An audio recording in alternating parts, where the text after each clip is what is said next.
What's going on YouTube? Today's video I am doing two things. I'm testing out the iPhone 15 Pro Max, which is mounted in my Jeep right now, just to see if this is like a viable option for recording videos for you while I'm on the road, because I'm on the road a lot. And number two, I'm talking about something that I've discussed in previous videos that really helps me manifest things, you know, that I desire for myself, for my family, and for my life, which is my scripting method.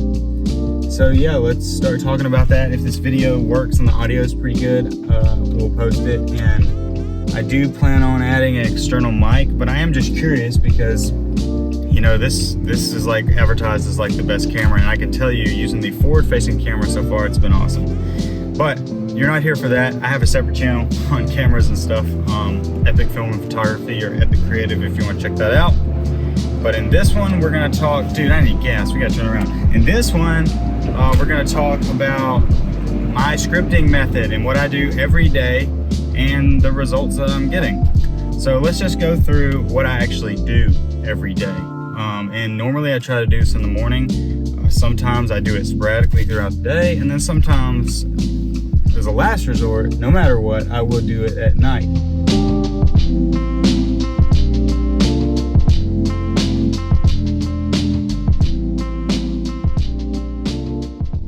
But basically, I have a nice notebook, and in fact, while we're sitting here at this little cross thing, I'll get it out. I have this nice notebook that I bought, and I think it's important to have a notebook that you like in terms of style, in terms of feel. I really like the spiral style notebooks because when you fold them, they can completely invert, making it where you don't have that hump. If you're left-handed too, I know it's really a pain to try to write. I'm right-handed, but yeah, I like the spiral, and then I like this leather that's on it. It just feels good, and it's kind of inspiring. It's kind of like anything in your life. Like, you have to have stuff that inspires you to do what you love, and so when you're starting your scripting methods, I would suggest getting a notebook that you like. And places like Target, Walmart, Amazon, hey, you can even go to Canva and make your own notebook, and that might be the next one I do once I fill that one up. So yeah, get you a notebook, and then also I think it's really important to get a good pen. These are like my favorite pens, these Uniball Vision pens. They just write like butter. They're just smooth, so I really like to write with those. And yeah, it makes the whole process enjoyable. If you don't enjoy this process, it's not gonna work, because as we know in this community of, you know, the law of attraction, law of assumption, manifestation, resistance is the enemy. So you really gotta, you know, focus on taking the resistance out of it. And my scripting wasn't working for a little while because I was forcing myself to do it. So I totally stopped for about a month. And now that I'm back at it, and taking more of a easy approach to it, I don't put as much weight into it. Sometimes I just basically journal. I don't even ask the universe for anything. It works better. It works really good, actually. So yeah, get yourself a nice notebook, get yourself a nice pen, and then you're all set. I do like to do what we're talking about, this scripting method early in the morning before everybody wakes up. I've got a house full of people in my house, so it gets a little chaotic during the day. And that's actually also a tip that I learned from Earl Nightingale. If you've never read Lead the Field by Earl Nightingale, to me it is the most elementary version of all of this concept of the law of attraction. In fact, in that book, I don't think he ever says law of attraction, or he ever says law of assumption, because I think he wrote that book for the masses. And actually, if you know who Bob Proctor is, Bob Proctor was actually sort of a business or intern / business partner eventually for Earl Nightingale. And so there's like a lot of connections there. But if you've never read Lead the Field, you should definitely check it out. And in Lead the Field, Earl talks about, you know, the importance of writing things down. And Steve Harvey's another guy who says that, you know, nothing ever, like anything that great that ever happened to anybody was written down, and he believes that to be fact. And I'm starting to believe it too, because, and I'm gonna get into some recent examples, but the more I script without resistance, the more things are happening. So anyways, I'm gonna pump this gas real quick, and then we'll get right back to the video. All right guys, we got our gas. We're gonna head out of here. We're gonna keep talking about my scripting method and kind of how I've been able to make it work for me. So you've got your nice notebook, you got your nice pen. Dude, my hair looks crazy. Hair is such a hard thing, and mine's really bad. But I like to get up in the mornings, like I said, and do this before everybody wakes up. And there are exceptions to that. You know, if I need to go, I have a video production company, so a lot of times I might be getting up to pack and shoot or something, and maybe I can't do it in the morning. A lot of times I do it throughout the day, and then last resort, I'll do it at night before I go to bed. And we'll get into some other different videos in terms of my nighttime routine when it comes to the law of attraction. But yeah, I like to do it in the morning. I find that it's good to get it out of the way, and a lot of times I'll manifest and script out what I want for that day. And to be honest, guys, as long as I don't have resistance attached to it, and I don't have like this sense of urgency attached to it, pretty much it always happens. It's pretty bizarre. Not if you're into this kind of stuff and you know this law of the universe, but when you're first getting into it, it will blow your freaking mind. And I've tried to tell family members that, and you know, it's weird. I'm 31 years old. If I'd have known about all this at 21, there's no telling where I'd be today, but I'm grateful I know about it. But when it comes to like sharing this with people, it's really hard. I do it here on YouTube just because it's easy to talk to masses, and most of you guys already know about what we're talking about, so it's not that challenging. But growing up here in rural Mississippi, where I'm driving right now, I grew up in a small country town, and people believe in penny pinching, working hard, and there's nothing wrong with the working hard, you know, but you don't have to work so hard, you know. You need to be happy and be comfortable with what you're doing. So it's been really hard to explain this kind of stuff to family, because I want the best for them too, and I know if they were to use this concept, but once you start getting into meditation and attracting, you know, what you want in the universe, people here in Mississippi shut down. They're just like, Forrest is crazy. But they do see the fruits of my labor, and there are a few that are like, hey, what are you doing? Like, what's going on? And I tell them straight up, I'm like, look, I'm not working that hard. I'm just doing what I love, and I'm bringing, you know, the love and the wealth and everything I want to me. But anyways, let me get into sort of an example of something I did 2 days ago that I thought was just really prolific and crazy. I got it's close to Christmas. Like, actually today is Christmas Eve. So I got my pen and paper out and started my scripting. And my wife was on the way out. She knows I do this, and she was like, what are you manifesting today? I was like, I don't know. I think I might go a little nuts. And it was more of a joke. And I honestly just didn't think much of it. I just started writing. And the way I like to start it out is I start with all the things I'm grateful for, right? So, you know, I started writing that I was grateful for the ability to make video content and do that for myself and for other people. I'm grateful for my home. I'm grateful for this truck that I've always wanted and now I have. I'm grateful that I have 3 beautiful kids. I'm grateful for all of my family. You know, I just kind of write all that stuff down. And then in between those things I already have, I'll slip in things that I don't have, but I talk about them as if I already do. So I wrote like, I'm grateful that I have a beautiful storefront in my hometown that brings me tons of business, because I currently work out of my house, which is going great. But I do think here in the near future, having a storefront and a studio to be able to shoot out of is going to be really nice to have, and I'm going to have it. So I'm just excited about that coming my way. And I would write things like, I'm grateful for this 3,000 square foot house that I'm building, because I'm going to do that. My house is great. Again, I'm very grateful for the current home I have. It's just we're outgrowing it, and I have a lot of different ideas and plans. And like Steve Harvey says, the universe don't care. You know, you can ask for a trailer, you can ask for a mansion. It doesn't really know the difference. All it knows is your request. So you might as well just ask for what you want and manifest what you want. So those are the kinds of things I would write down. But something that was very interesting is I started writing down things that I was gonna manifest that day. And this is like 3 days ago. And I wrote, I'm so excited that I was able to do $3,000+ of sales today. And then I kind of thought, I told Caitlin, my wife, I was like, I'm gonna go a little crazy today. I'm just gonna have fun with this. So I marked out 3,000 and I put $5,000 plus. So it said, I'm gonna manifest, or I didn't say I'm gonna manifest, it says, I'm gonna make over $5,000 in sales today. I'm so grateful for that. This is so exciting. what a great day this is. And let me back up a little bit. I think the first thing I wrote on that too was like, today is going to be a wonderful day and everything is going to be working out for me. This is a little thing a little metaphor that I got, and I'm gonna continue on the scripting thing, but this is a little metaphor that I got from Steve Harvey, who I really, really admire. He's kind of a Southern guy, you know. I don't know where he grew up, but I know he's kind of based in the Georgia, Atlanta area, so a lot of these Southern people I just relate to really well, and Steve Harvey's one of them. Like, I feel like me and Steve would just kick it. But he had this like analogy and thing that he was talking about where, you know, when you wake up in the morning, there's basically two factories in your head.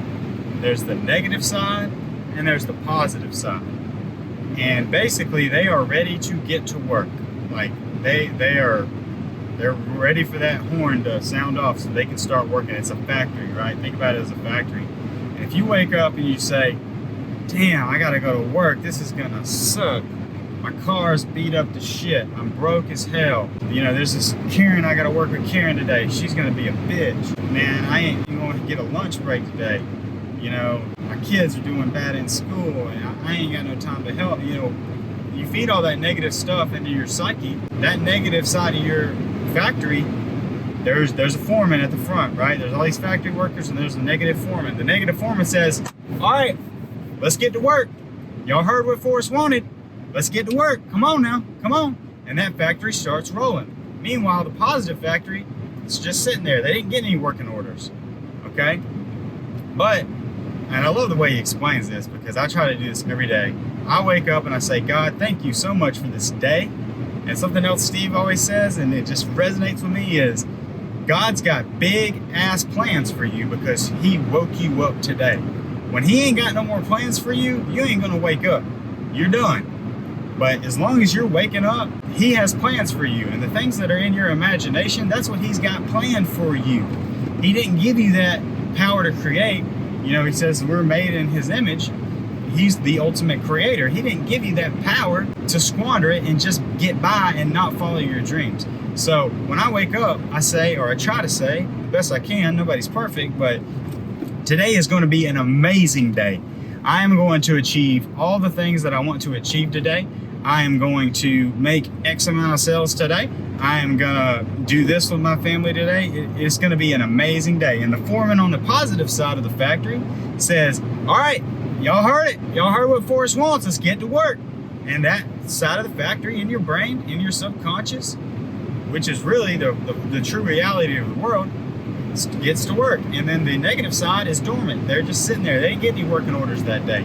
So you get to decide which factory gets fired up every single morning. And so going back to the scripting, that's why I like to put on my script. The first thing is this is going to be an amazing day. Everything is going to go my way today. Okay, now fast forward to, you know, halfway down the page, and I try to fill about a page a day. You know, I wrote, I'm going to do $3,000, and I marked that out. And I said, I'm going to do $5,000 and a plus sign in sales today. And didn't really think much of it after that. Got my scripting done. And I think that day I was doing some editing. I had to finish editing a wedding. I had to follow up with some emails, things like that. But I got an email from a previous client that I did a job for probably about a month ago. And they hadn't paid their invoice, but they've been a client for a long time, so I haven't really worried about it. You know, I know they'll come good. I didn't know if they needed to wait to the end of the month or something, so didn't bother them with it. Well, she emailed me and said, hey, I'm so sorry we haven't paid that invoice yet. We're paying it right now. So boom, $800. I was like, okay, thank you. I appreciate you guys. Can't wait for the next event. Okay, then I get a check in the mail. I see the mail lady. I go out there. There's a check in the mail for $1,800. I said, okay, this was for a payment that I was going to be getting in mid-January. They sent it early. Okay, cool. $1,800. So what's that? What is that? That's $1,600, right? Yeah, $1,600. Or I'm sorry, $2,600 bucks. $2,600. And still, I had kind of forgotten about the scripting thing, right? I'd forgotten about it. I was gonna say, I was just busy doing all my content and all that kind of stuff. And then, what else happened? Oh, then I get an email from a wedding planner. The wedding planner says, hey, this family would like to get on the phone today and talk to you about booking one of your packages. And I was like, okay, this is kind of typical. I do a couple of these calls a week, no big deal. I said, yeah, I can talk at any time. They said, can you talk now? I said, yeah, let's do it. They sent me their number. I called them. It It was a mother and daughter, a very nice family from Fairhope, Alabama, and we talked for about 30 minutes. And, you know, I provided a lot of value to them. We talked very little about my services, and we talked about wedding planning in general, which I'm actually really good at, and I've shot over 80 weddings, so I've been to a lot of weddings, and I know what works, I know what doesn't work, and I basically just gave them a ton of advice about their wedding. I was like, hire your photographer first, hire your DJ second, hire me last, because although my services are important, they're not the most important. And that honesty, they really appreciated that, and they got a lot of value from it. They said they were taking notes, And so I presented my packages to them. I have like 3 tiers. One is like kind of more budget friendly, around $2,800, and the biggest one is $4,500. And I have several add-ons and all that jazz. So I got off the phone with them. They said, we'll let you know, no big deal. Put it out of my mind, got back to work. Well, then I get an email towards the end of the day, probably around 2:30 or 3 o'clock, that the family really appreciated me talking with them and talking through some stuff with them in terms of planning their wedding. They were very impressed, and they wanted to book me for the video portion of the wedding. I said, oh, that's great. And they said, can you send us a contract and a payment link? I said, yeah, I'll definitely do that, but you didn't tell me which package you wanted to book. So I called them back and I said, hey, I'll gladly get the contract drawn up for you today. I'll send over the invoice to pay the deposit. And I said, but you guys didn't mention which package you wanted. We went through them all, but I can't remember if you told me which package you wanted. And they said, oh, we want the largest package, the collector's edition. I said, oh, okay, perfect. And in my mind, I'm like, I've only sold that once. Okay, we'll take it. And then on top of that, they said, oh, and we want to do the raw footage add-on, which is an extra $800. I said, okay, that sounds good. Perfect. I didn't say it like that. I was like, oh yeah, of course. So drew up the contract, drew up all the stuff in QuickBooks for the deposit, and sent it off, got paid. So I'm going through this, right? This is something I scripted. I scripted many things after that, but to me, this is like the most significant thing. And because I didn't put any resistance on it, any importance on any of this, it just kind of started to unfold. Well, the end of the day came probably around 6 o'clock at night, and I got to thinking, oh yeah, I said I was gonna make $5,000 plus sales today. How much did I make today? Because I got that $800 payment that was late, but no big deal.